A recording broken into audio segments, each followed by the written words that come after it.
அனைவருக்கும் Cavin's diary Tamil channel சார்பாக வணக்கம். ரிஷப ராசி அன்பர்களுக்கு பிறக்கக்கூடிய தை மாதம் எவ்வளவு சம்பாதித்தாலும் கையில் தங்காது. சுத்து போட்டு பழிவாங்கும் கிரக அமைப்பு. எனவே இந்த மாதத்தில் எதிர்பாராத வம்பு வழக்குகள் வந்தே தீரும்.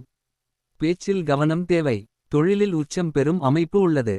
நிதானமும் பொறுமையும் அவசியம். சரிங்களா? தை பிறந்தால் வழி பிறக்கும் என்பது நம்பிக்கை.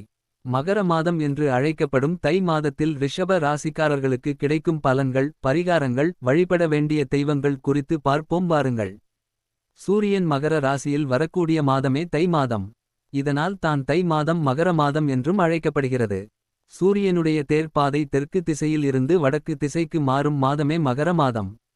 தை மாதம் பிறந்தால் வழி பிறக்கும் என்று பலர் காத்து கொண்டிருப்பார்கள். மகாபாரதத்தின் பிதாமகனான பீஷ்மர் இந்த தை மாதத்துக்காகவே அம்பு படுக்கையில் தன் உயிர் போவதற்காக காத்து கொண்டிருப்பாராம்.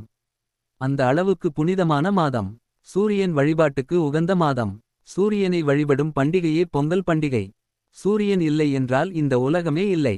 கேட்டை நட்சத்திரத்தில் விருச்சிக ராசியில் சித்த யோகத்தில் பொங்கல் பண்டிகை அமைந்துள்ளது. ரிஷபம் ராசி பலன். ரிஷப ராசி அன்பர்களுக்கு சுக்கிரன் தன் உச்சவீட்டை நோக்கி நகரக்கூடிய காலகட்டம் என்பதால் உங்களுக்கு மேன்மை கிடைக்கும் காலகட்டமாக இருக்கும். 9ஆம் இடத்தில் ராசிநாதன் இருப்பதால் நினைத்த காரியங்கள் எல்லாம் நடக்கும். சனி பகவானின் வீட்டில் சுக்கிரன் அமர்ந்து பார்ப்பதால் எடுத்த காரியங்களில் எல்லாம் ஜெயம் ஏற்படும். பயணங்கள். வேலை தொடர்பான நிறைய பயணங்கள் ஏற்படும். இதுவரைக்கும் கிடைக்காத பெயர் புகழ் வேலையில் கிடைக்கும். உங்களை விட்டுச் சென்றவர்கள் தானாக திரும்ப வருவார்கள். நிறைய நன்மைகள் நடக்கும். 9ஆம் இடம் என்பது 8க்கு 2ஆம் என்பதால் நிறைய நல்ல விஷயங்கள் கூடி வரும். அம்மாவுடைய ஆரோக்கியத்தில் மிகுந்த கவனம் தேவை.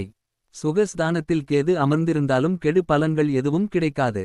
முதலீடுகள். ராசிநாதன் 9ஆம் இடத்தில் அமர்ந்திருக்கிறார்.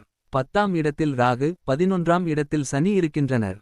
தர்மகர்மாதிபதி யோகம் இயங்கும்.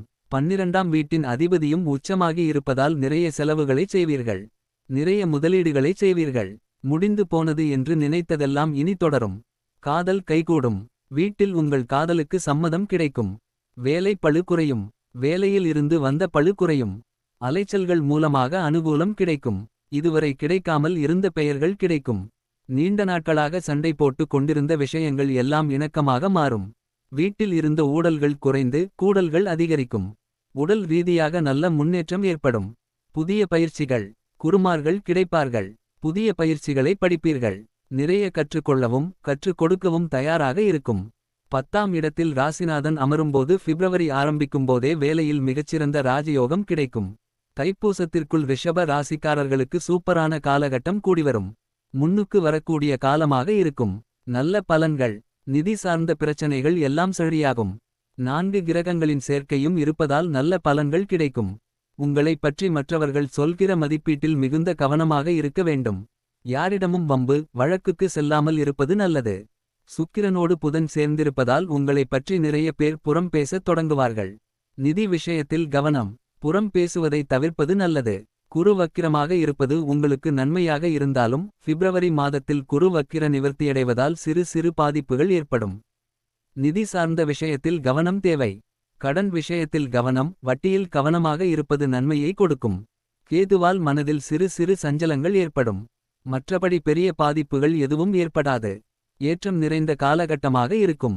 இடுப்பு ஆசனவாய் பகுதிகளில் பாதிப்புகள் வருவதற்கான வாய்ப்புள்ளதால் மிகுந்த கவனமாக இருப்பது நல்லது.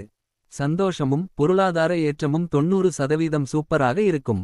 ஜம்புகேஸ்வரர் வழிபாடு உங்களுக்கு மேன்மையை தரும்.